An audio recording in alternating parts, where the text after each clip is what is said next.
Hola a todos y todas, bienvenidos a Un Café en el Backstage, un espacio donde las entrevistas se convierten en charlas sin prisas y donde buscamos conocer a las personas más allá de lo que vemos en redes o en las portadas de los libros.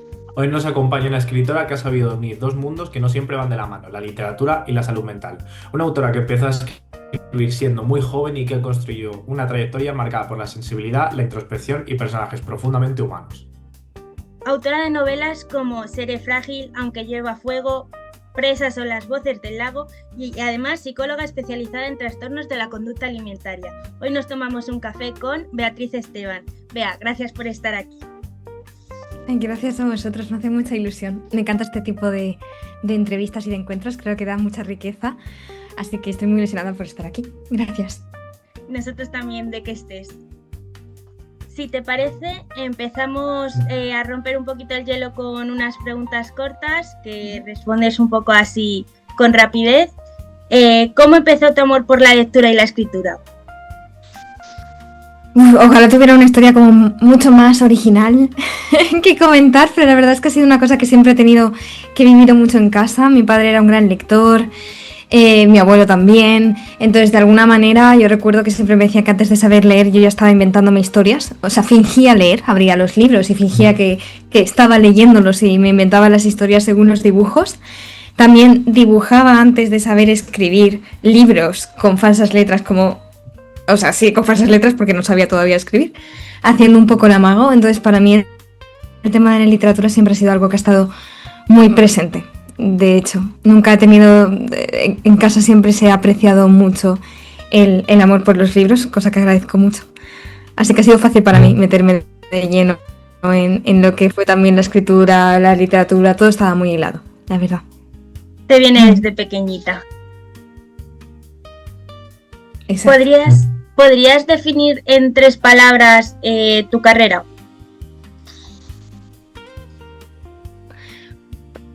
¿Cuál de o sea, cuál de las dos? Mi carrera en cuanto a carrera literaria, entiendo, ¿no? Sí, aparte a nivel de escritura. La polifacética, ¿no? Me he quedado un poco a nivel de escritura. En 3 palabras. Uf, qué pregunta más difícil. Ha sido un camino. Vale, camino no es la palabra que estoy diciendo, es en lugar de carrera elegiría la palabra.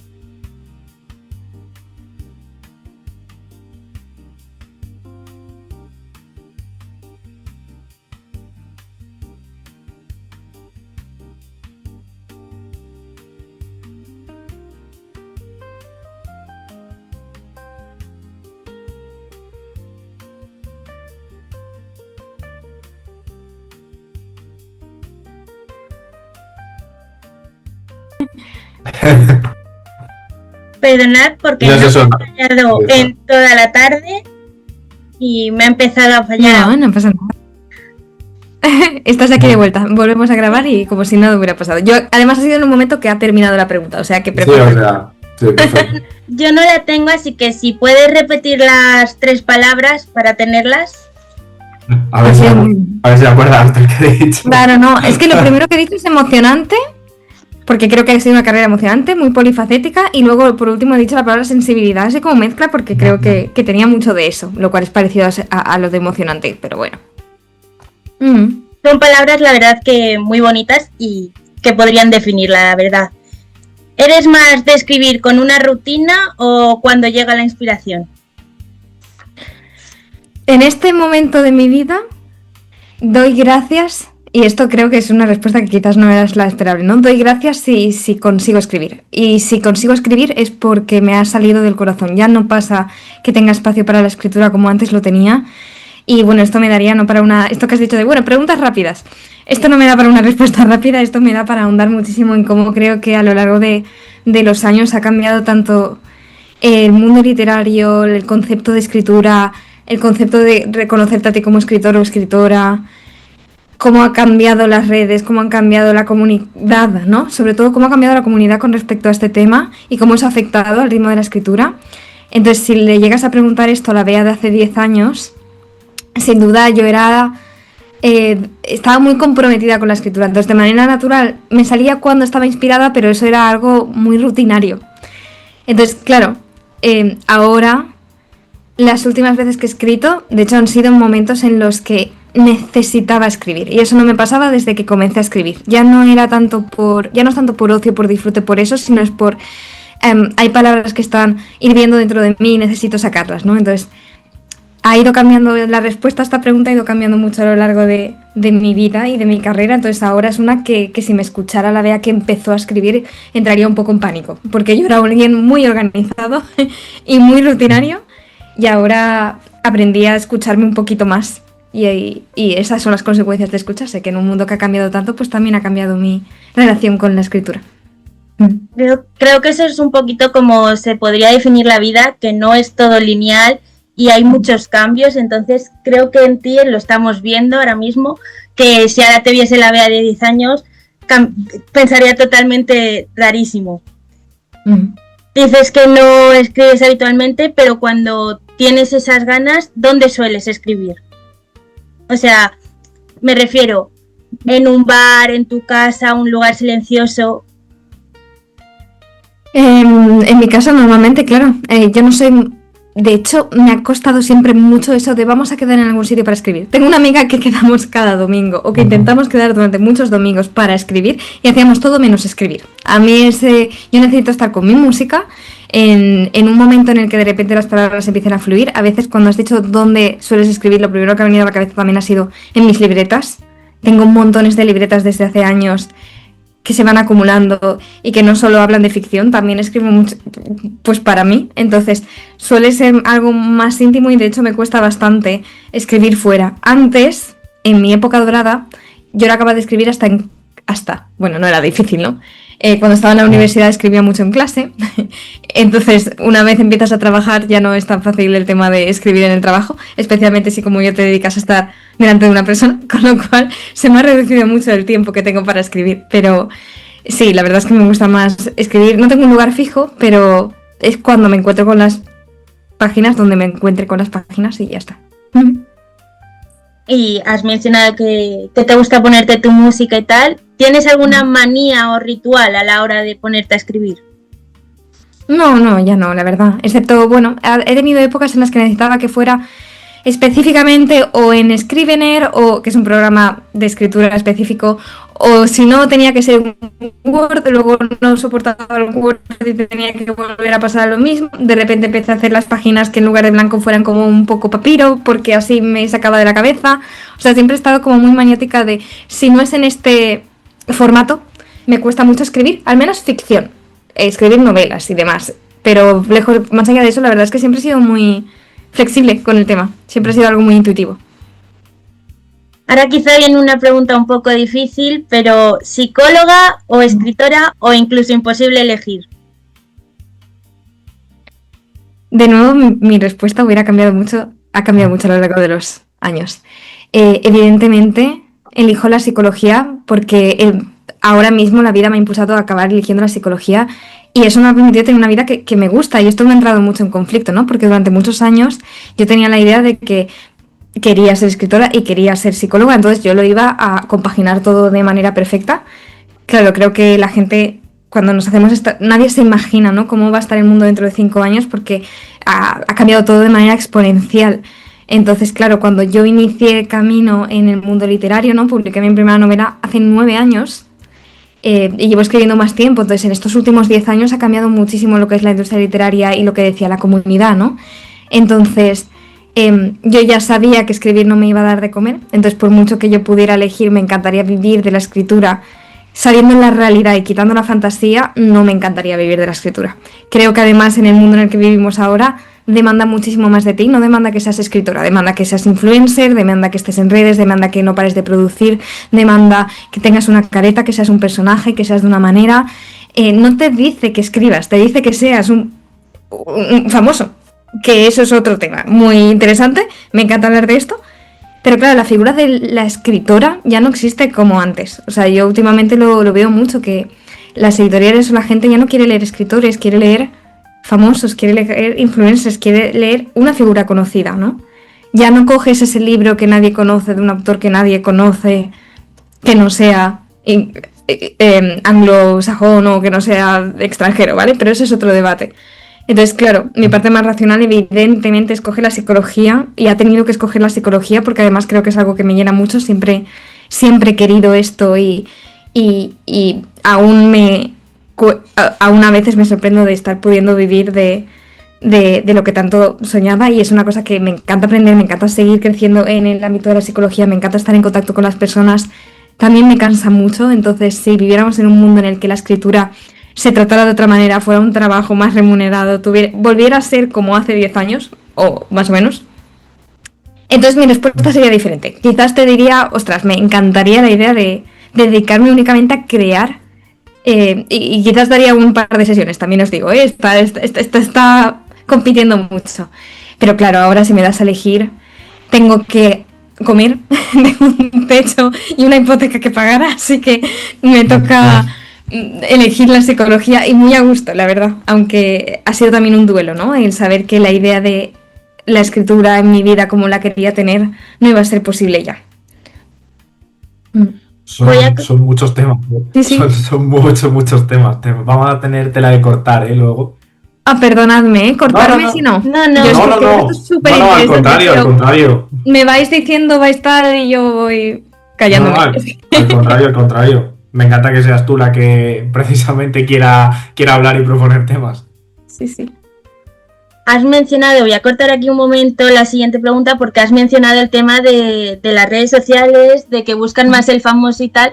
Yo no sé en qué serie lo vi, porque ahora mismo no recuerdo exacto si fue en Valeria o en otra serie, donde una editorial le pedían a la escritora, en este caso, que sí, que tenía muy buenos libros, que tenía muy buenos casos, ya te digo, era una serie, pero que no tenía los suficientes seguidores en Instagram y no era suficiente para publicarla.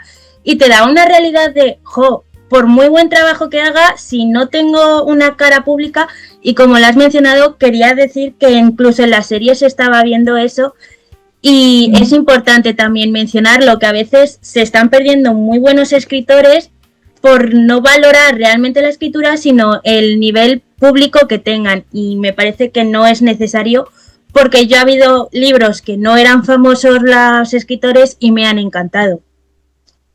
Claro, ya, pero a nivel de editorial, tú piensas que publicar a alguien que tiene 1 millón de seguidores solo exige que el 0,1% de sus seguidores compren su libro. Ya tienen asegurado el año entero. Entonces llegó un momento en que cuando eso empezó a ser una posibilidad, se perdió mucho. Y la gente también dejó de escribir porque ya era escribir para publicar, que ese es otro tema muy interesante. Yo recuerdo que hace un tiempo había muchas comunidades de gente que nos gustaba leer a otras personas que empezaban, que construían sus historias, que luego pasó todo el fenómeno Wattpad, luego todo el fenómeno de, pues eso, de los influencers que empezaron a publicar, de los youtubers que empezaron a publicar. Entonces ha cambiado tantísimo la industria que ya no encuentras comunidades donde haya alguien dispuesto a leerse una novela entera de alguien que no conoce, que está publicada en Wattpad y que no tiene un montón de views. ¿Para qué voy a hacer eso? Sí. Entonces es muy interesante cómo ha cambiado, porque no es, o sea, esta realidad lleva implantada muchísimo tiempo. Hablo como escritora y hablo como psicóloga de mucha gente en el mundo literario, que es lo que ha acabado pasándome, ¿no? Cuando decíais lo de si una cosa u otra, de lo que me siento afortunada es que al final estoy muy en contacto con el mundo literario desde el otro lado. El lado de pobrecita, la verdad es que viéndolo así, de atender a todos los que están sufriendo las consecuencias de cómo ha cambiado la industria. Por último, ya de las preguntas cortas, escribir para ti. ¿Cortas? Sí. Escribir para ti es... Escribir para mí es un lugar seguro, un espacio donde encontrarme. Eso me parece muy importante. Siempre ha sido siempre quedará esto. Hay mucho desorden, ahí hay paz, ¿no? Hay seguridad, ahí hay algo donde puedo quedarme. Oh, qué bonito. Vamos a pasar ahora con lo que es la entrevista en sí, donde vamos a profundizar más en varios temas. El primero es que empezaste a escribir muy joven, como has dicho, e incluso terminaste tu primera novela con solo 14 años. ¿Qué recuerdas de ese proceso y qué te empujó a empezar? Pues fue precisamente con lo que os comentaba antes, de que siempre estaba la literatura muy presente. Pues yo ya de adolescente me gustaba mucho Laura Gallego, que es algo muy de mi generación, en su momento, y Laura Gallego tenía un foro literario. Los foros, antes de Blogspot, pues en su día tuvieron su boom, y era un foro que además era muy inocente, era muy dulce, o sea, éramos todos gente muy joven, o sea, yo tenía 13 años cuando entré y la gente tenía esa edad, éramos todos anónimos, o sea, no se podía hablar de otra cosa que no fuera de libros, y en el que era de Laura Gallego, no se podía hablar de otra cosa que no fuera de Laura Gallego, pero había un apartado, por eso hablo de las comunidades, donde la gente ponía lo que escribía, o sea, colgaba sus historias y las comentaba. Entonces, si mal no recuerdo, sí, efectivamente eso tuvo mucho que ver con yo empezar a publicar ahí mis historias y a escribir, porque teníamos una comunidad de gente, por eso se hablaba antes también, que le gustaba compartir y que nos gustaba leernos entre nosotros, retroalimentarnos, había concursos, había actividades, había un montón de cosas que hacer y era todo tan... O sea, ha marcado muchísimo para mí ese foro. Es increíble la cantidad de gente también que estaba ahí, que te vas encontrando por el mundillo. Tengo amigas todavía del foro que se mantienen en mi vida.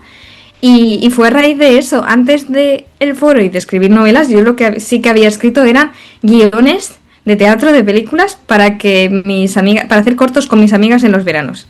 Entonces siempre, además de los cuentos ilustrados esos que hacía de niña y que os comentaba antes, ¿no? Entonces fue como algo progresivo y muy lineal, pero sí, todo empezó a raíz de ese foro y de poder empezar a compartir las historias, y de ahí salté a Wattpad y de ahí se fue desarrollando todo, y sí, siempre he tenido el sentido de la comunidad muy presente.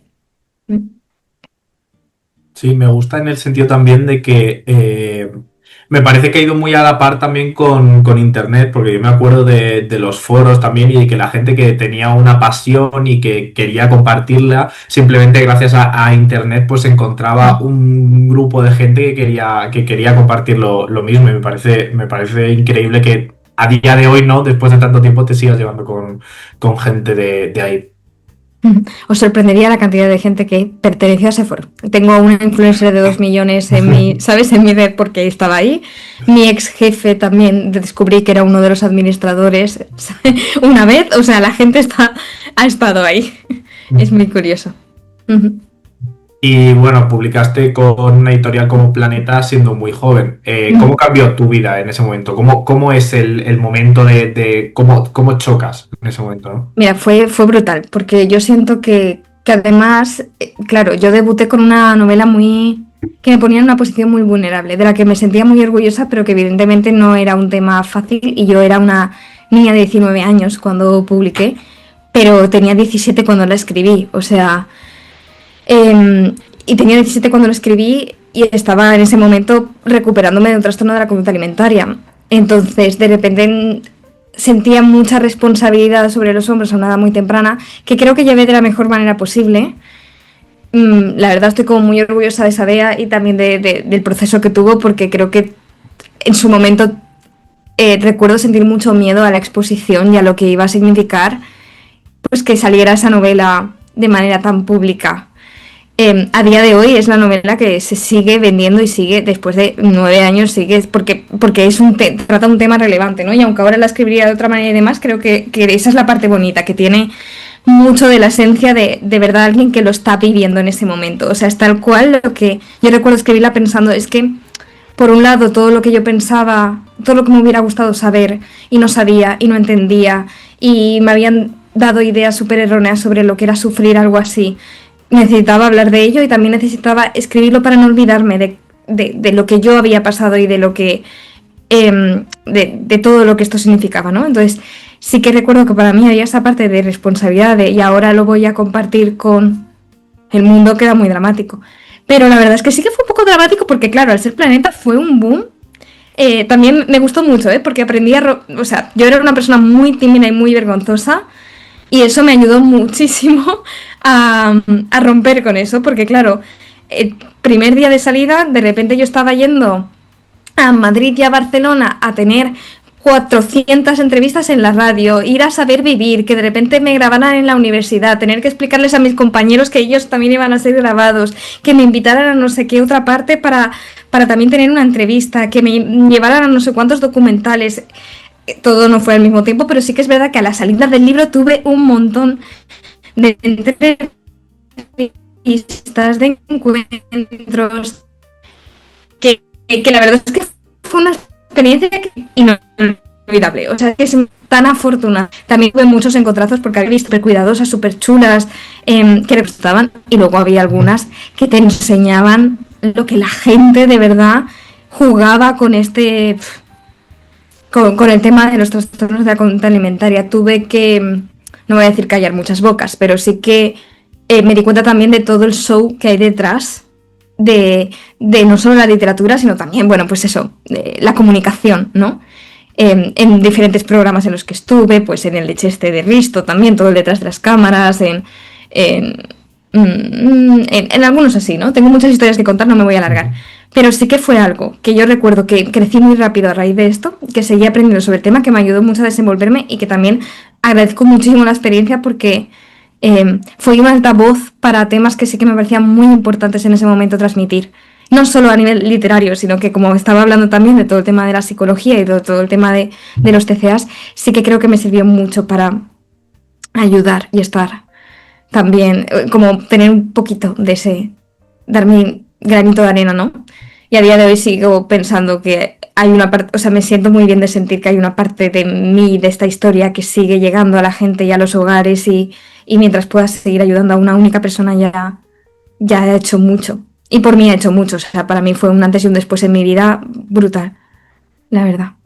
Y lo que has dicho de encontrarte con el tema de las entrevistas y como todo así de golpe, de alguna forma como que te desencantaste del formato de influencer o del formato de así de ser una persona como muy reconocida en ese momento, o te sentiste bien, estabas cómoda. Claro, es que era muy diferente. Estamos hablando de 2017, ahí no había influencers. Yo estaba muy cómoda porque, quiero decir, Instagram no tenía reels. Podías poner fotos y ya está. O sea, yo claro que estaba cómoda poniendo fotos. No había historias, creo que llegó un poquito después. Entonces, fijaos, era mucho más fácil en ese momento ser relevante. Primero, era más fácil ser relevante, no había tanta gente ahí que destacara y no suponía un esfuerzo que fuera dejar de ser genuina. A mí el formato audiovisual siempre me ha encantado, o sea, yo esto siempre lo diré, la radio siempre me ha encantado, cuando he ido a la televisión siempre me ha encantado, todo lo más tradicional siempre me ha encantado. Las redes sociales, no. Las redes sociales y el estar volcada en redes y el tener que hacer, recuerdo como la época Reels, ¿no? Todo fue hacia abajo en 2020, con TikTok y demás. En ese momento ya fue que era de repente una comunicación mucho más rápida, mucho más, pues eso, orquestada. Sí, ya era bastante orquestada, bastante show lo que me pude encontrar antes, pero era una cosa que sí que estaba yo cómoda, porque era ser yo, estar en los sitios, comunicar, transmitir y ya está. Pero de repente cada vez te pedían más, te pedían que estuvieras de una manera, te pedían que colgaras reels, que te subieras al carro, que tuvieras más seguidores, que hicieras tus cosas para subir. Entonces ya dejó de ser genuino. Entonces no me desencanté porque nunca me consideré influencer. ¿Sabes? Mi momento de hecho más peak, el momento en el que he tenido más seguidores en mi vida fue en la época de Ask FM, no sé si aquí a alguien le suena, pero eso fue anterior todavía a las redes sociales. Y era una cosa súper anónima, de no tenías que hacer otra cosa que no fuera responder a las preguntas de la gente. Ya está, o sea, y no sabía cuántos seguidores tenías, era una cosa oculta. Entonces, claro, yo nunca me coloqué en esto y de hecho me empecé a distanciar más de todo y de las redes cuando el boom influencer apareció en las redes sociales. Ya los escritores tenían que ser influencers y eso se notó muchísimo. Hay un antes y un después alrededor de 2020 sobre todo. El dichoso contenido vertical, ¿eh? Sí, totalmente. Vertical y sí. También, ¿tú crees que esta cultura del consumismo rápido y tal también ha influido a que mucha gente como que no se tienda tanto a incitar a la gente a que lea? Pues no, estoy tan desconectada de cómo está ahora el tema que no sé cómo están las nuevas generaciones, no sé cómo está la gente. Yo sé que a mí a nivel personal ya de ahí sí que me he separado muchísimo. Hay tantas novedades, hay tanto ruido, hay tantas cosas, hay tanto donde escoger, que ahora me he dado cuenta de que mi forma de leer ha cambiado porque ahora elijo yo qué quiero leer, cuándo quiero leer y de qué manera. Ya no voy a lo que dice la gente o a menos que sea lo que me recomienda alguien, ¿no? Pero ya no voy a las redes a buscar lecturas porque es que recuerdo cuando empezaron de repente a hacer post de novedades del mes y de repente ya había 300 libros. cuando hubo una época en la que tenías uno al mes, ¿no? Y eso también es lo que ha cambiado muchísimo en la industria, pues con lo que decías, ¿no? Ahora con el contenido vertical, de rapidez, de ahora cuanto más libros, más posibilidad de que alguno caiga, ¿no? Y alguno pegue el petardazo. Entonces sí que creo que ha cambiado la forma de leer. Por eso no sé cómo lo está recibiendo la gente, porque no sé si todos tienen esa capacidad de me da igual el ruido de fondo, elijo lo que sea. Sé que muchas personas sufren de la siguiente novedad y la siguiente novedad, y ahora esto, y entonces seguir esto, y seguir esta saga, y seguir este libro, y ahora la película, y ahora esta otra cosa, y ahora el Hit Rivalry, y ahora se pasa a esta otra cosa, y ahora esta otra, y me cansa, es agotador, es todo lo contrario a la pausa que me hizo a mí entrar, ¿no? Fijaos cómo antes estábamos hablando de un foro donde una vez al mes actualizaban un capítulo de una historia que tú seguías, ¿no? Entonces creo que ha cambiado mucho por eso, porque hay un bombardeo tremendo que no sé si está favoreciendo que la gente lea o no. La verdad es que no tengo esos datos. Pero a mí me ha abrumado mucho, ha cambiado mucho mi forma de relacionarme con los libros, la verdad. Incluso también se menciona con esto del contenido vertical y el scroll que nunca acaba, ese momento de TikTok, de Reels, que te puedes pasar horas y no sabes que has pasado horas. También se menciona mucho que somos incapaces de enfocarnos en una sola cosa, que a lo mejor estamos viendo una película de fondo, no estamos viendo la película como tal o la serie como tal. Entonces al final está cambiando también mucho la forma de pensar, y lo mencionaba incluso en una entrevista que hicimos a Carlos Brioso. Nos lo pedimos un consejo y nos dijo que era muy importante lo que hacíamos a nivel de podcast y que siempre había que pararse un poquito a tomar un café, y creo que editando ese vídeo se me quedó muy dentro, porque yo ahora cuando veo una serie intento ver la serie, o cuando estoy leyendo un libro, porque yo suelo leer en digital, pero cuando estoy leyendo un libro en físico intento no tocar el móvil, ponerlo ahí, para evitar esa distracción, el centrarme más, porque sí que se está dando el caso de no podemos hacer nada sin tener el TikTok o los Reels al lado. Eso es. Hacer las cosas más despacio, qué difícil.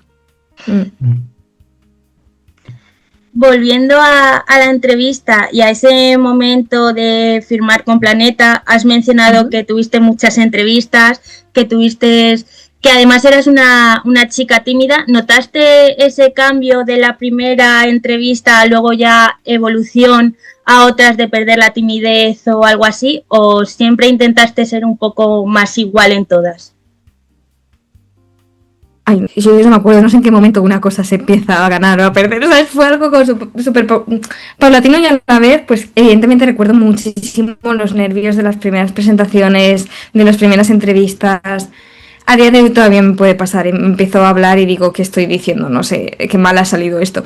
Imagino que el síndrome del impostor lo tiene todo el mundo y a veces tenemos que lidiar con ello, pero recuerdo que en su momento para mí era un esfuerzo el vea, me preparaba las respuestas, me lo practicaba todo porque me ponía muy nerviosa, pero claro, fue una cosa de que cuando en un día tienes que hacer 8 entrevistas, alguna te va a salir mejor que las demás, con lo cual vas a ir ganando experiencia. Entonces sí que fue una cosa que me curtió mucho, ¿no? ¿Sabes? En ese momento fue un poco turbo, de masterclass para perder la timidez, porque también creo que la perdí en ese sentido, o me enfrenté a ella. Sigo considerando una persona tímida en el sentido de que no me verás querer ser de centro de atención o querer hablar. Sobre todo esos son temas de los que no entiendo. O sea, cuando es un tema que yo entiendo, como estoy ahora hablando, pues mirad, estoy hablando por los codos, ¿no? Pero generalmente soy una persona que me gusta escuchar más que ser la que habla.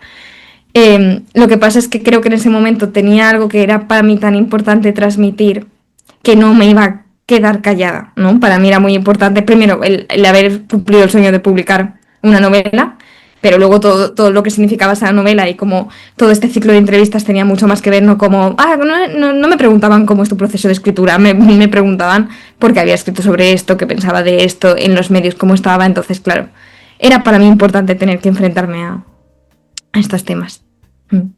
¿Y cómo se gestiona todo el boom con esa edad?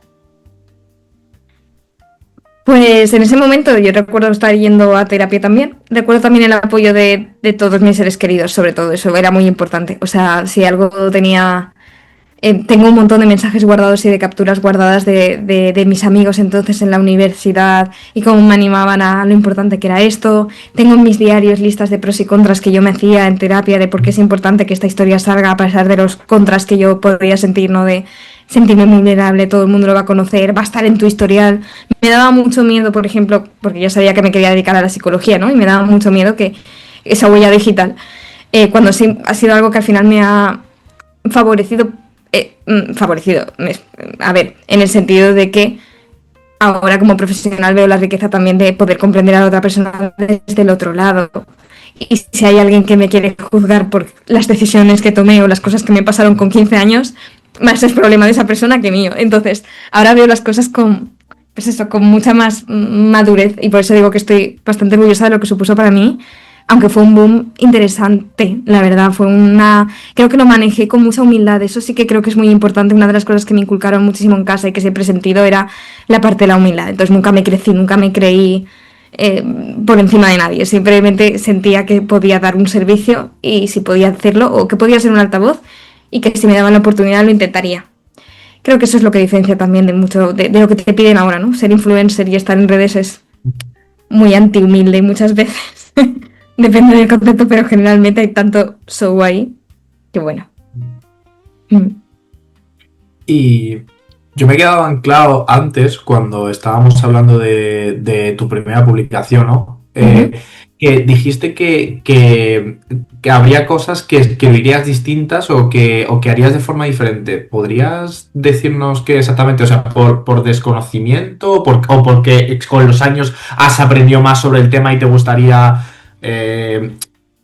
transmitirlo de esta manera? ¿O cómo? Claro, pues por ejemplo, lo que sí que siento que haría diferente es que al final conté una historia que en su momento salía de lo prototípico, no sé si es la palabra que estoy buscando, ¿no? De lo que todo el mundo conocía, pero ahora tengo mucho más conocimiento y siento que no es es una representación muy estándar, ¿sabes? Es lo estándar, lo esperable, no es realista en el sentido de no quiero hablar solo de una persona que se recupera en un cuerpo normativo, no quiero hablar solo de una persona que también había mucho drama, porque tenía que tener drama, porque era una historia, ¿no? Entonces tenía mucho drama que quizás yo ahora habría llevado de una manera diferente. Hubiera profundizado más en cosas que no están mal, pero están en la superficie, porque tenía 17 años cuando lo escribí, normal. No sé, no escribes lo mismo con 17 que escribirías con 29, entonces hay ahí una diferencia grande, pero sobre todo la cosa que se me quedó es, cuánta gente conseguía que se sintiera identificada, porque ya no estábamos hablando de la niña blanca hiperdelgada que está en los huesos, que es la única historia que se ha contado siempre en Skins, en Euphoria, o sea, todas estas historias siempre es el mismo prototipo, pero sí me movía un prototipo un poquito más flexible que sigue sin ser para mí. O sea, evidentemente no podemos representarlo todo al mismo tiempo en una única novela. Tenía que tener una protagonista y tenía que tener unos personajes y no había más. Pero quizás ahora me hubiera planteado hablar o ampliar la mirada y profundizar un poquito más y que más gente pudiera verse representada, o más tipos de cuerpos, o más formas de vivir la recuperación, o más contextos también, ¿no? Yo creo que tuve también mucha suerte porque tuve una muy buena red de apoyo, y eso se refleja también en la historia de la chica. Es una chica con una muy buena red de apoyo, con una familia que le sostiene, que le entiende, y me hubiera gustado también poder hablar de otras miradas en las que es lo común, que es mucho más difícil la recuperación porque no tenemos todos esos factores. Porque no tengo ese cuerpo normativo, porque no tengo esa red de apoyo, porque no tengo los recursos, porque no puedo ir a terapia, porque no... Entonces hay un montón de historias que se quedan fuera, y a eso me refiero sobre todo, que idealmente me hubiera gustado incluirlas, pero qué difícil no incluir todas las historias. Si ya podía ampliar un poquito más la mirada de donde veníamos, ya era suficiente. Bueno, era todo lo que podía hacer en ese momento. Perfecto, no, porque me parece muy bien matizarlo, porque ya que lo habías comentado, ¿no? Pues para no quedarnos, ¿no?, con la duda. Sí. Y eso, también tu formación como psicóloga está muy presente en tus historias. Entonces, ¿en qué momento se encuentran como las dos profesiones, por decirlo así? A mí esto me hace mucha gracia, porque hay un montón de gente que dice lo de que, ay, cómo se nota que eres psicóloga en esta novela que has escrito tal. y es como, no era psicóloga cuando escribí esa novela, o sea, no era psicóloga cuando escribí casi todas mis novelas. Entonces, hay una parte ahí de que nunca he sentido, ay, voy a utilizar mi formación como psicóloga para escribir, ni nunca he sentido, ay, voy a utilizar mi carrera de escritura para la terapia o para la psicología, sino que siempre ha sido algo que está muy integrado en mí. Supongo que el factor común en ambas es esta parte de la sensibilidad, es esta parte de la conexión, de la humanidad, y es de lo que se retroalimentan, ¿no? Creo que mis novelas tienen mucho de esa curiosidad hacia las personas y hacia la salud mental y hacia los cuidados.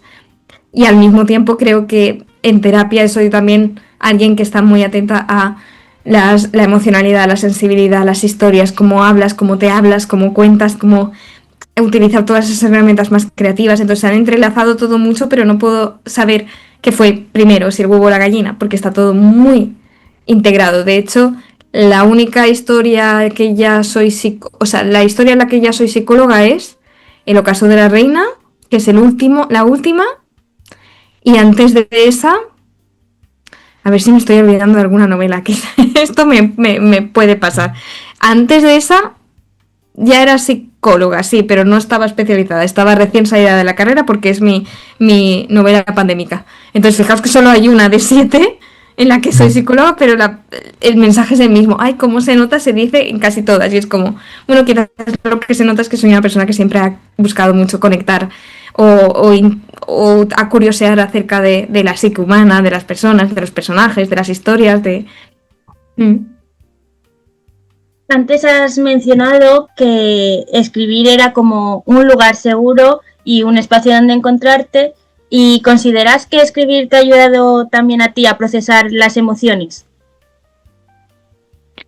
Sin duda, o sea, sin duda. Yo esto lo veo además de las historias que he ido escribiendo. Seré frágil es un gran ejemplo, pero las historias que he ido escribiendo conforme han ido respondiendo a lo que yo necesitaba en cada momento abordar. Pues Seré frágil, está todo el tema del TCA, en Aunque llevo a fuego, sin darme cuenta, hablé mucho de perdonarse a una misma. Bueno, esto sí que lo hice a propósito, de perdonarse a una misma. Hablé mucho de ansiedad, hablé mucho de cuando tienes personas a tu alrededor que están sufriendo pues adicciones o problemas de este tipo. Ambientado en una historia de realismo mágico, fantasía, poderes, Francia en los 50, o sea, todo está mezclado, pero las historias que se cuentan tienen mucho que ver con lo que en cada momento tengo que vivir, ¿no? Luego vino Presas, que evidentemente fue como mi manera de integrar toda la vivencia que tuve al ser voluntaria durante 2 veranos en la prisión. Luego vino Las voces del lago, que habla muchísimo de duelos, de fantasmas, de volver, de nostalgia, ¿no? De volver a los lugares donde has estado y saber que no puedes volver a ser esa persona y integrar todo eso porque también estaba pasando por ahí. Y conforme mis historias se vuelven más fantasiosas y más livianas, habla mucho de cómo yo me encuentro como persona más fantasiosa y más liviana y más... Me he trabajado las cosas, he ido a terapia todos mis años, estoy bien, entonces ya no siento que necesito volcar tanto o entender tanto como lo necesitaba con 17, 18, 19, 20, 21, 23 años. ¿Sabes? Entonces es muy chulo ver el desarrollo, que aunque me sigue importando muchísimo el conflicto de los personajes y demás, yo ya no tenía tanta necesidad de utilizar la literatura como un encuentro para entenderme mejor. Pero sí, siempre lo ha sido para mí. Creo que es una manera muy catártica, ¿no? De poder expresar a través de otras voces, de otros personajes, de otras situaciones lo que tú necesitas. Y eso lo utilizo muchísimo yo también en terapia, especialmente con mis pacientes escritoras. Les propongo que se consideren un poco un personaje o que piensen en su historia como unos personajes, porque creo que es muy... o que escriban sobre un personaje que está viviendo una situación similar, porque creo que esa parte de distanciarnos y encerrarlo en el papel es muy poderosa. Entonces, sí que es algo que ha estado muy asociado. De ahí lo de intentar definir con 3 palabras la carrera, ¿no? Tenía mucho de esto. Sí, a veces... Sí, a veces se ha comentado que cuando tenemos un bloqueo emocional, lo mejor es escribirlo para soltarlo, aunque no podamos luego sea nada y al final ese papel acabe en papel mojado, que sienta bien a veces escribirlo. Lo que cuentas al fin y al cabo es un poco eso, ¿no? Que soltar una emoción, aunque sea en papel, siempre viene bien. Sí, ayuda a ordenar, organizar, clarificar. Sí, Y bueno, al trabajar con temas como, pues bueno, la ansiedad o los TCAs, el duelo también, ¿por qué? ¿Sabrías explicarnos por qué te interesa explorar esas partes más vulnerables, por decirlo así, de las personas? O sea, ¿es una inquietud que te viene desde siempre? A ver, yo es que el otro día leí que todo lo que leímos, todo lo que vivimos, todo en el mundo se puede relacionar con el amor o la ausencia de amor. Y es verdad, las cosas que hacemos, la forma en la que vivimos, o hacemos las cosas por amor o por odio o por miedo. Entonces, no hay más. Quiero decir, me acuerdo también cuando, por ejemplo, estudié el sentido de la vida, la logoterapia, y me sorprendí con la sencillez en la que al final se hablaba de que lo que le da sentido a nuestra vida son solo 3 cosas: amar a algo o a alguien, hacer algo o trascender, ¿no? Poder comunicar, mira, superé esto. Entonces, al final tiene sentido que yo quiera hablar de lo que nos une, de lo que seguramente todos tengamos inquietudes, todos podemos conectar, todos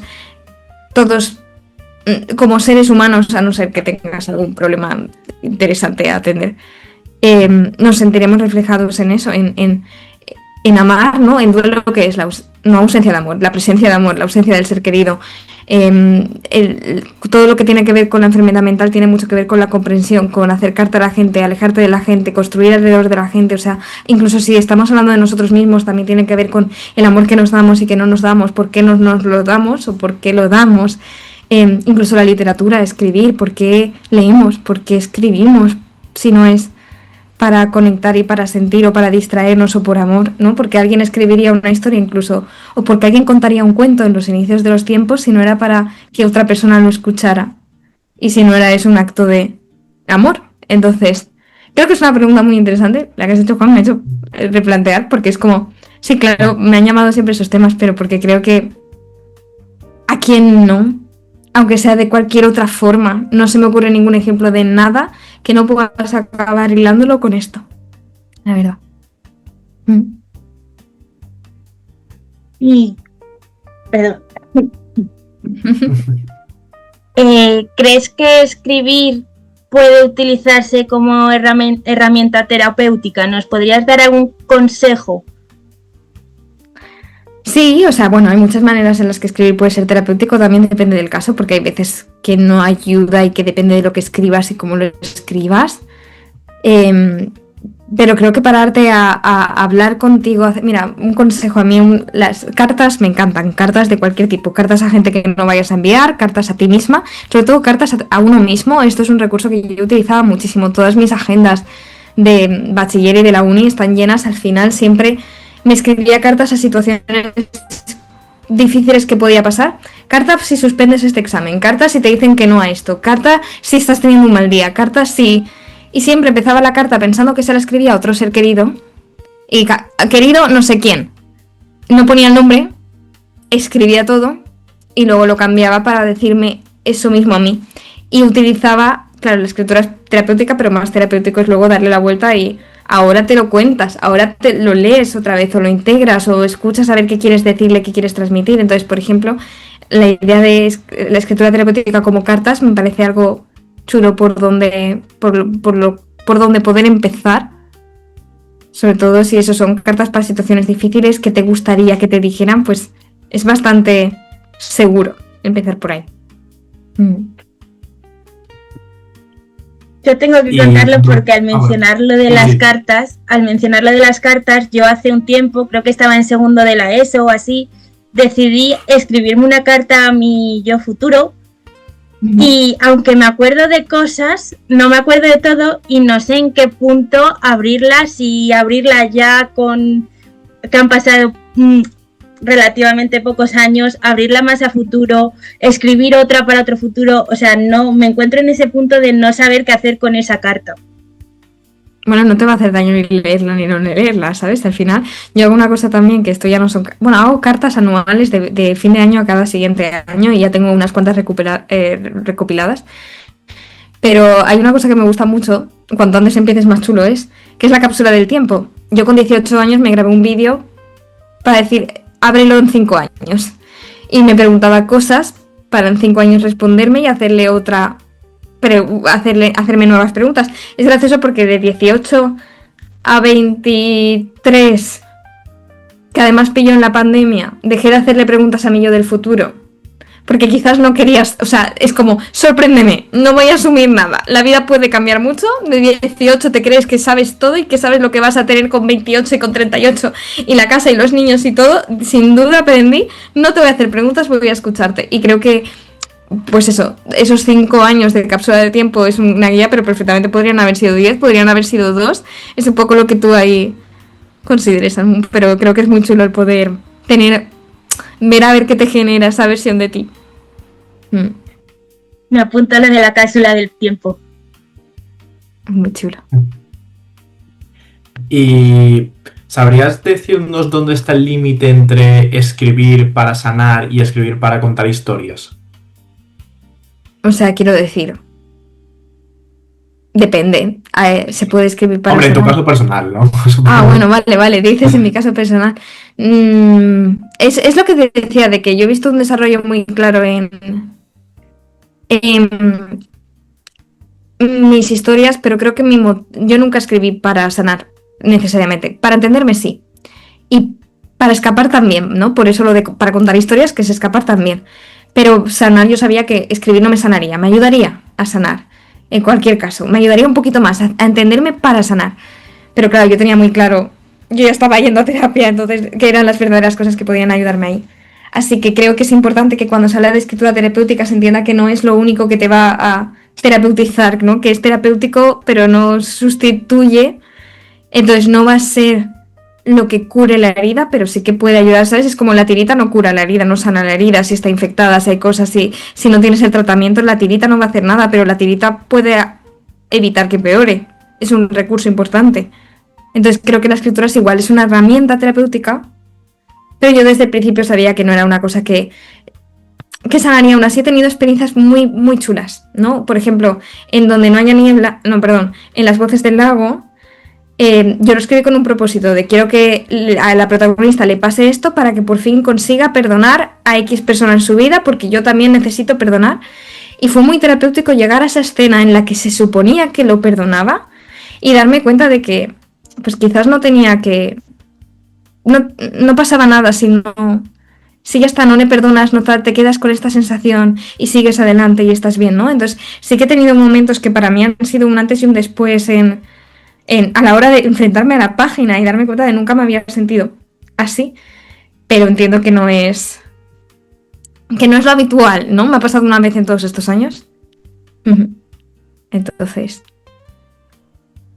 Siempre, ahora vamos a pasar un poco a hablar, siempre suele salir en nuestras entrevistas el tema de la salud mental, ya sea con actores, ya sea con futbolistas, ya sea con algún divulgador, siempre nos ha acabado saliendo y creo que a día de hoy está se habla muchísimo más del tema de la salud mental que antes, pero ¿crees que se está haciendo bien?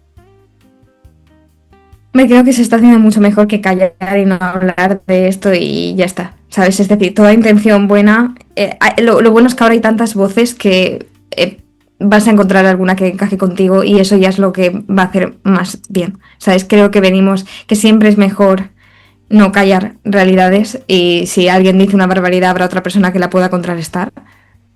Y cuanta más información y más miradas hay, ¿nos marea más? Sí, pero ¿nos permite informarnos mejor? También. ¿No? Es como lo que yo decía de Seré Frágil. Evidentemente fue súper bueno poder hablar hace 9 años de salud mental. Si ahora volviera a hablar de este mismo tema, tendría que hacer 4 novelas, ¿no? De 4 personajes diferentes para poder contar 4 historias, porque cada vez nos damos cuenta de que hay más historias y más posibilidades y como personas al final. Entonces, bueno, va un poco por ahí. Yo no creo que sea algo que pueda llegar a hacer daño por sí solo. ¿Y ves algún error que se cometa en este sentido al hablar de la salud mental en redes? ¿O crees que, bueno, todos los puntos de vista de alguna forma pueden llegar a ser positivos? A ver, no, hay de todo, sobre todo mira a ver quién te dice qué y cómo, y sobre todo el tema del contexto. Por ejemplo, hay muchas cosas que simplifican sin tener en cuenta el contexto de la persona, ¿no? Como, vale, todo son cosas de tu cerebro y la dopamina. Bueno, no todo es cosa de tu cerebro y la dopamina, también hay un contexto también, ¿sabes? Hay mensajes muy reduccionistas, evidentemente, pues quien no está formado pues puede creer que todo tiene que ver con esto, muy culpabilizadores de no haces esto porque no te da la gana y tienes que salir de tocacésped. De nuevo, no tiene en cuenta el contexto. También creo que lo que ha pasado en los últimos años es que todo se ha etiquetado mucho, entonces esta persona es narcisista, yo tengo apego evitativo y a mí lo que me pasa es que tengo trauma y ayuda a refugiarnos, pero también puede hacer mucho daño porque no te sueltas de una etiqueta y no entiendes la complejidad que hay detrás de todo esto, ¿no? Entonces sí que siento que ahora, pues a raíz de la multiplicidad de discursos, lo que ha pasado también es que es muy fácil etiquetarse, liarse, ser reduccionista porque nuestra cabeza lo hace para no tener que integrar tantas cosas, ¿sabes? No todos somos psicólogos que podría hacer yo mi discurso de realmente lo que es el apego ansioso y demás, pero a veces sí que puede acabar haciendo daño. Hay que coger todo con pinzas, ¿no? Especialmente lo que parece muy simple. Evidentemente, si alguien te explica las cosas, no cojas eso con pinzas, pero si alguien te dice esto es así porque sí, cógelo con pinzas. Se nota mucho en redes que profesionales son aquellos que divulgan desde este conocimiento más complejo y quienes te sueltan lo que es retuiteable o lo que es compartible, o lo que es difundible o lo que es tal, y ya está. A día de hoy también hay mucha gente que siente que no está lo suficientemente mal como para asistir a terapia o como para pedir ayuda. ¿Tú qué le dirías a esa gente? Que bueno, hay una parte ahí creo que es una de las primeras señales de que quizás sí que lo necesitas, porque cuando te estás negando la posibilidad de estar mejor, hay un rechazo tan grande a estar mejor, como si tuvieras que llegar a un requisito de ya, entonces sí, ¿no? Creo que habla mucho de ese desprecio hacia uno mismo y esa poca consideración o ese aguante que nos han enseñado a tener. Entonces, evidentemente, hay muchas razones por las que una persona pues, puede no encontrarse en el momento de ir a terapia, o puede planteárselo, o puede tener miedo. Creo que muchas veces también hablamos desde el miedo a lo desconocido o a que nos invaliden, pero créeme, no va a haber No he encontrado todavía a nadie que haya empezado una sesión diciéndome es que tampoco estoy tan mal como para venir aquí, y efectivamente yo haya pensado, es verdad, no estás tan mal para venir aquí. O sea, no suele correlacionar, ¿sabes? No pasa que las personas que no están tan mal para venir a terapia vengan a terapia pensando no estoy tan mal para venir a terapia. ¿Tiene sentido? Entonces, suele ser ya una señal de que quizás te estás sacrificando demasiado, ¿sabes? Puedes tener una vida con mucho más bienestar, no tienes por qué sufrir tanto. Tu historia también es importante y esto está hablando de que te estás dejando a ti tan en segundo plano, tan para cuando haya una emergencia que no le harías eso a nadie más. A nadie le dirías, bueno, aguanta un ratito más, no estás pasándolo tan mal. O te dolería si te hablaran así, entonces. Generalizando un montón, porque como he dicho, coger todo con pinzas, el contexto es importante, pero sí que creo que normalmente la probabilidad de que efectivamente te venga muy bien ir a terapia, ¿qué es lo peor que te puede pasar? Que vas unas cuantas veces y que resulta que efectivamente pues no estaba tan mal, no tal, pues sale, pero mal no te va a hacer. Total, y yo creo que no solo con la salud mental, sino con la salud en general, la gente que tiene miedo como a pedir ayuda, es eso que se da mucho por hecho, y también hay gente que tiene rechazo, ¿no? Como a la ayuda profesional, y yo creo que se puede exteriorizar a cualquier campo, básicamente. Exacto, ese miedo a ser cuidados o a que no lo sepan entender o a lo desconocido. Y volviendo un poco a lo que viene a ser el mundo de la escritura, has dicho que escribes básicamente cuando te nace, ¿no? Cuando sientes la necesidad de ello y cuando ves necesario. ¿Cómo nacen normalmente tus historias? Pues siempre han venido de escribir lo que yo quería leer, sobre todo, pues o bien porque había historias que quería contar, o bien porque había ambientaciones, pues eso, personajes, lugares, conflictos que quería abordar. Entonces para mí siempre ha sido muy fácil que la historia venga de manera natural, porque era lo que a mí me apetecía leer en ese momento. La verdad no tiene más misterio que eso, ha sido ir recolectando. Y has tocado bastantes géneros a lo largo de tu carrera como escritora. ¿En cuál te sientes más cómoda? Buena pregunta. Pues ahora mismo diría que todo lo que tenga que ver con la fantasía o el realismo mágico. La fantasía requiere mucha documentación y entonces a veces pues esa parte no es tan cómoda, toda la parte de preparar tal, pero una vez ya tengo el mundo construido, los personajes y demás, me está gustando mucho escapar a cualquier cosa que tenga un elemento fantástico. Quizás el realismo mágico, cuando he tenido buenas ideas, es mi favorito, porque te permite, este es un mundo que conozco, o sea, que me quito la parte de ahora que os decía de la fantasía más dura, pero después tengo la libertad de escapar con el tema de la magia, la verdad. ¿Y cuál de todos tus libros es el que sientes más especial a día de hoy? ¿O más personal? Bueno, si quieres uno de cada, ya que estamos. Es que todos tienen mucho de mí. Más personal, le tengo mucho cariño por lo que significó en su momento, porque fue el último libro que escribí antes de publicar, entonces es como muy genuino, por el proceso editorial que viví. Y mira que creo que está descatalogado ahora ya, porque recuperé los derechos, pero fue Aunque llueva fuego, que fue mi segunda novela. Entonces creo que esa es una que siempre guardaré en el corazón, su historia, sus personajes, el momento en el que la escribí, fue de verdad la historia que quería escribir, o sea, el manuscrito original tenía como 200 páginas más que el que se publicó, la edición, el proceso de edición fue precioso, fue antes de todo el boom de las redes, fue antes de haber publicado Seré Frágil, cuando, o sea, claro, lo escribí antes de haberlo publicado, entonces era como no tenía los miedos, las exigencias, el juicio de la gente. Entonces siempre lo guardo con muchísimo cariño, esa novela, la verdad. Vamos a hablar de tus personajes, que son muy humanos, muy reales, porque también intentas darle tú ese realismo. ¿Cómo se construyen tus personajes? Lo mismo que os decía con las historias, pues suelo pensar un poco que necesito abordar, y la verdad es que tengo prototipos, tengo a gente que o se parece mucho a mí o es todo lo que a mí me gustaría ser. Los personajes se pueden clasificar ahí. Entonces me cuesta mucho salirme de esos dos patrones, con lo cual se empiezan a crear, yo siempre decía, ¿no? que las primeras páginas no los estás conociendo, los conoces conforme vas escribiendo. Es un poco lo que me ha pasado. ¿Y alguna vez te ha pasado que tenías ya el libro a la mitad o así, decir, jo, es que esto ahora ya no me cuadra y querer cambiar a lo mejor la forma de ser del personaje o algo del personaje? No, hombre, del personaje así tampoco, porque eso luego ya, cuando las cosas no cuadran, he hecho mucha edición. Entonces, volvemos a la parte de edición y he hecho ediciones muy brutales en muchos libros, tantos que ahora ya ni me acuerdo de lo que era la versión original o de cómo hice tantos cambios. Pero la verdad es que no ha sido una cosa que me haya dado cuenta a mitad, porque menuda faena. Menos mal, no recuerdo un momento en el que eso haya pasado, aunque quizás me hubiera ahorrado bastante más cosas. Así que, ahí, la verdad. Y en tu novela Presas surge pues tras una experiencia, ¿no? Por decirlo así, relacionada, ¿no? En una cárcel. ¿Qué fue lo que más te marcó de esa etapa? Es decir, bueno, ¿cómo surge también, ¿no? Todo, o sea, si lo quieres explicar. Nada, yo empecé un verano el voluntariado en la cárcel y me cambió muchísimo la manera de ver y entender lo que era el sistema penitenciario, la reinserción.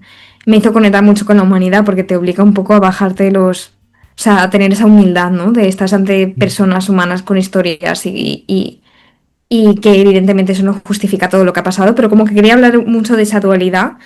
Y el segundo año que fui, el segundo verano, ¿no? Porque fueron 2 veranos, mientras estaba yendo, estaba escribiendo las cosas en las que me basaba, que viví el primer verano y en el primer voluntariado, ¿no? Entonces, quise hablar de todo eso. También fue una novela muy valiente porque no es información que mentes que no tengan este criterio clínico, o sea, esta mente crítica y esta capacidad como para integrar que 2 cosas pueden ser verdad, ¿no? Que hay grises, pues no lo reciben igual de bien, pero no sé, es una novela que también me gusta mucho la gente a la que le gusta esa novela.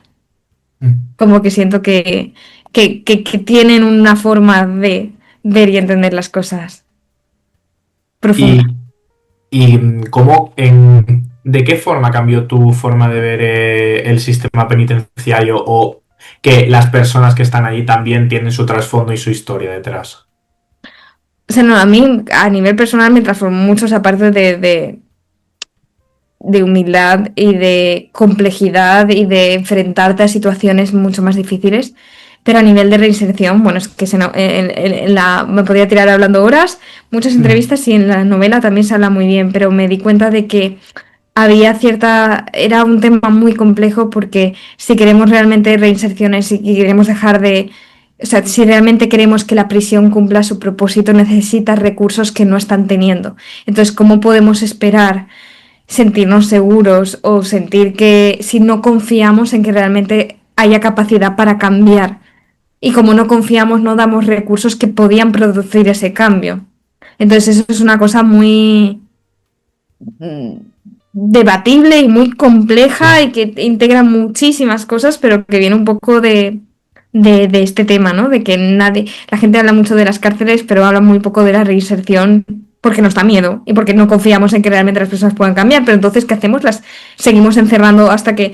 Y eso también supone un desgaste y eso a veces crea todavía más delincuencia porque si no hay reinserción y les encierras con gente que no está mejorando y sino que está más resentida y que está más dolida, es que estamos creando...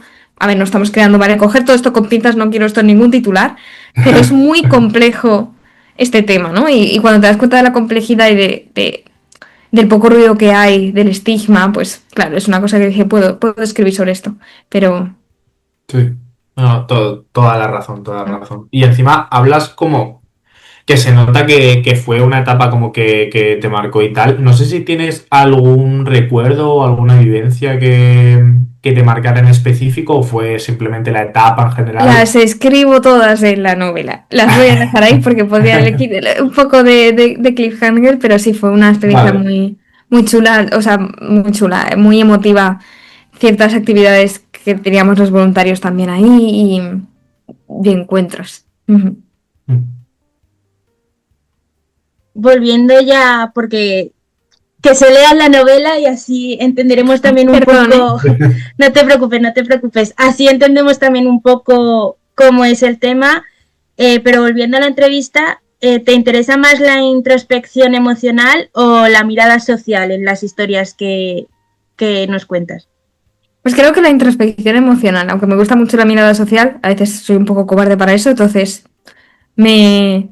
porque ya me mojé bastante con temas como que los que estamos hablando ahora. Entonces me siento más cómoda cuando es algo a nivel interior, ¿no? Que cada persona tiene su mundo, pero poder compartir un poquito del mío.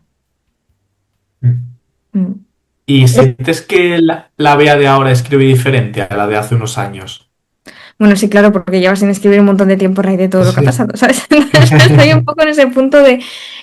creo que la escritura también es algo que se entrena y que yo he estado muy oxidada con todo este tema, con lo cual tendría que volver a coger el ritmo de la escritura que tenía antes, pero echo de menos cuando escribir salía más natural y era un poco más fácil. Y ahora escribo más para mí, no para publicar. No escribo tantas historias porque no tengo tiempo para crearlas. Me ha costado mucho, también han sido unas etapas de mi vida difíciles, entonces ha sido difícil de gestionar eso también, porque no... Entre eso y que todo va tan rápido, nuestra mente no está haciendo una cosa a la vez y una cosa tan demandante como es escribir. Entonces ha sido diferente, ha cambiado mi relación con la escritura y he pasado un duelo que en los últimos años lo llevo mejor, pero que ha sido difícil también de transitar. Todavía hay una espinita que se me clava cuando alguien se refiere a mí como psicóloga, no, como escritora o dice que tengo libros publicados, ¿sabes? Hay una parte de que le entran ganas de pasarle todo este podcast para que tenga la complejidad de lo que acaba de decir y todo lo que implica y todos los cambios que ha habido y todo lo que significa para mí, ¿sabes? Pero bueno, ha cambiado y creo que ha cambiado para mucha gente, así que qué bien que le podáis dar vosotros también altavoz a este tema. Seguro, espero que haya gente que se sienta también recogida. ¿Y alguna vez te has sentido impostora dentro de tu carrera? Ya pueda ser de psicóloga como de escritora, porque creo que el síndrome de la impostora no solo va en el nivel escritor.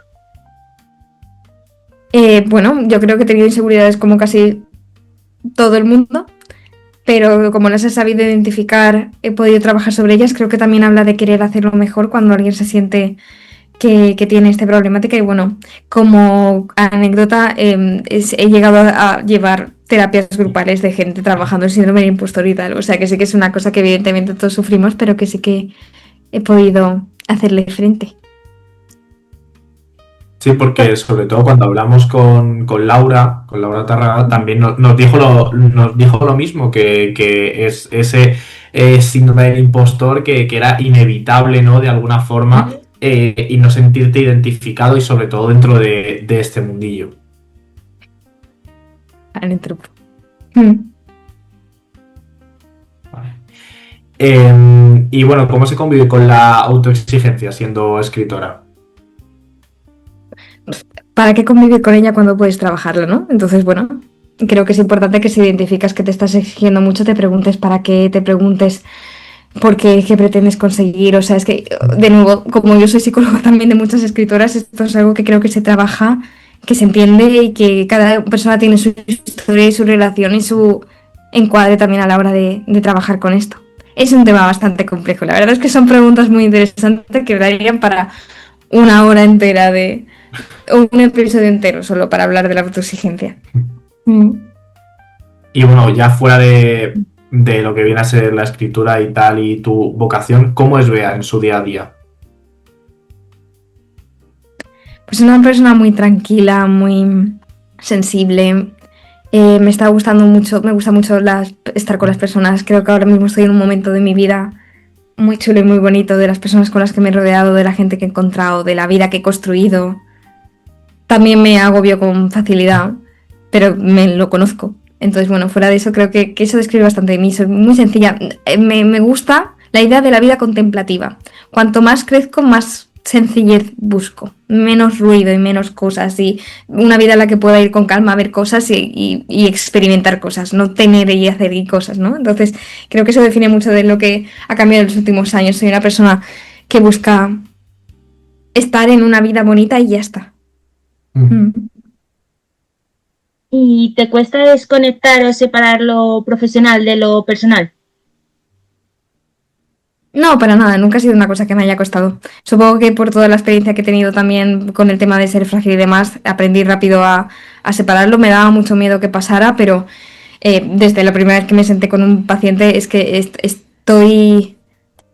o sea, separar, más que separar, integro muy bien, ¿no? Me doy cuenta de cuando algo me está afectando y puedo separar en un sentido de integrarlo, ver cómo reacciono y trabajarlo, porque es un poco lo que... para lo que estoy entrenada, ¿no? Con mi profesión. ¿Y qué te gustaría que se dijese de ti en un futuro? Que me gustaría que se quede en mí, que fuera de mí en un futuro. Que se dijese, Que se dijese. Que se dijese. ¿Cómo te gustaría que se te recordase? Qué pregunta, ¿no? A ver, la idea de ser alguien que pueda...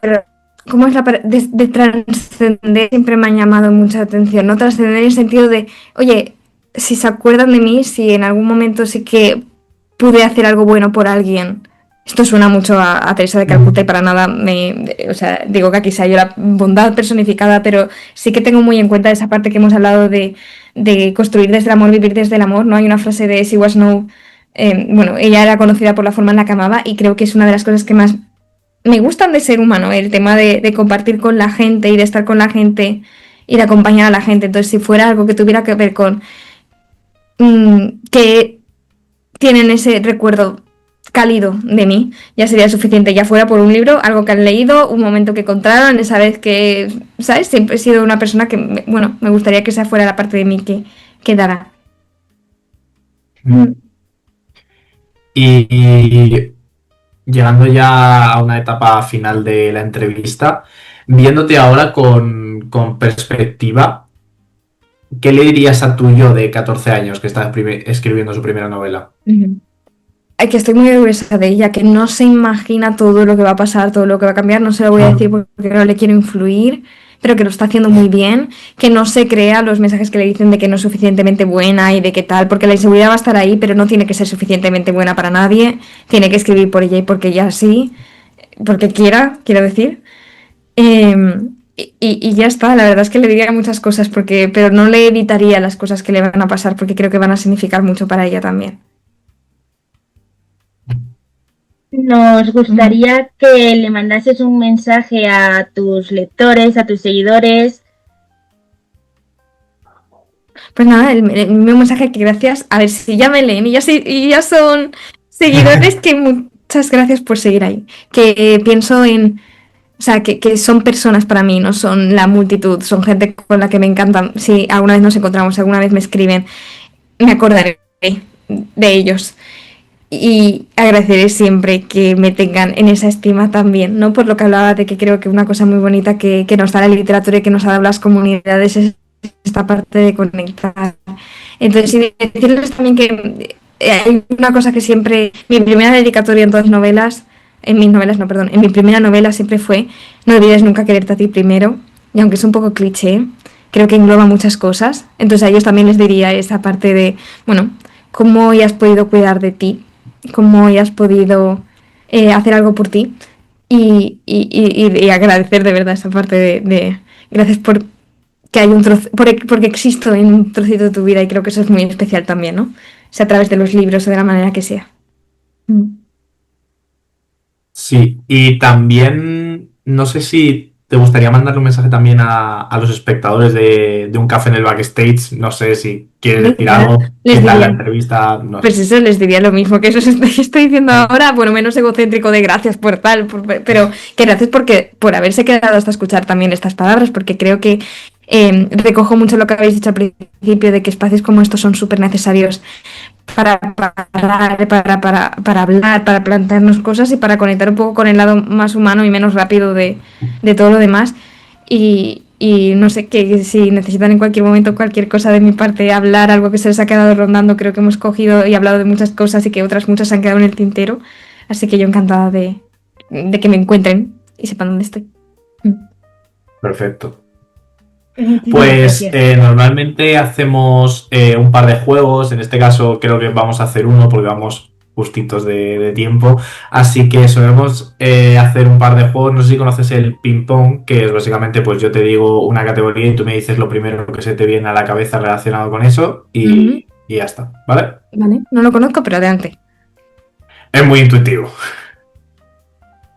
Nombre completo. ¿El mío? Sí. O sea, Sí. Sí. ah, vale. Digo esto. Sí, Beatriz.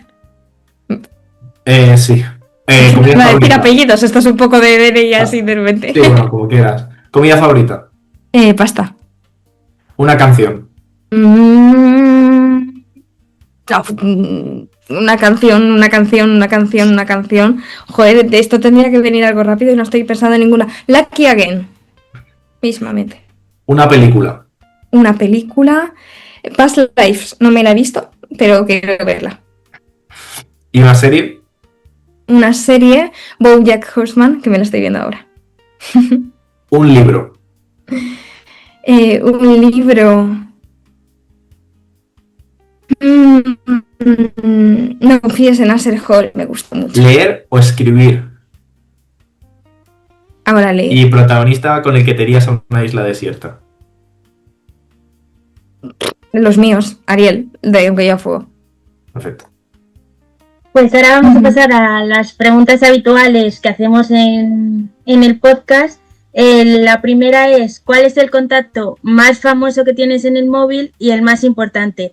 Refiriéndome al más importante, como puede ser alguien de tu familia, un amigo, tu pareja.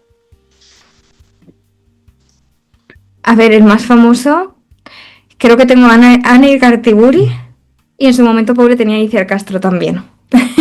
Creo que son mi top. Bueno, y tengo una influencer de 2 millones de seguidores que estaba en el foro de Laura Gallego, entonces quizás también es relevante ella. Y mi contacto más importante pasa de mí, pero sería mi hermana. Pasa de mí por WhatsApp, pero ahí está. La siguiente es: ¿qué consejo le darías a alguien que quiere vivir de lo que ama? Que qué difícil, que atienda el contexto y que mucho ánimo con eso, pero que no se desaliente si le cuesta, porque es algo complicado también. Y por último, ¿a quién nominas para venir a Un Café en el Backstage? Pues voy a decir, porque también es compañera de la terreta y creo que no ha ido todavía, a Arantxa Gómez, mismamente. Pues queda apuntado para escribirlo. Pues Bea, de verdad ha sido un placer compartir este ratito contigo, este café contigo, y nada, me alegro un montón de que hayas podido regalarnos este tiempo. Gracias a vosotros. Muchísimas gracias por abrirte, compartir tu historia, ayudarnos incluso a entender un poco la importancia de la salud mental a través de la escritura también. Gracias a vosotros, de verdad, he estado muy a gusto.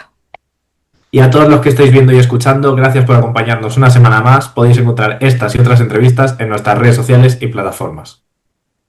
Y recordad que las mejores historias no siempre están en el foco, sino tomando un café en el backstage. Adiós. Adiós. Gracias, chicos. Y me voy pitando, ¿vale? Porque estoy llegando tarde, pero muchísimas gracias. Perfecto, Me encantaría pues. quedarme a hablar, pero estoy con un poco de mirando el reloj, ¿vale? Nada, Tranquila, da igual. sin problema. Cualquier cosa Gracias. me escribís Gracias. después, ¿vale? Me ha encantado, por cierto, qué guay, chicos, gracias. Muchísimas gracias. Chao. Adiós.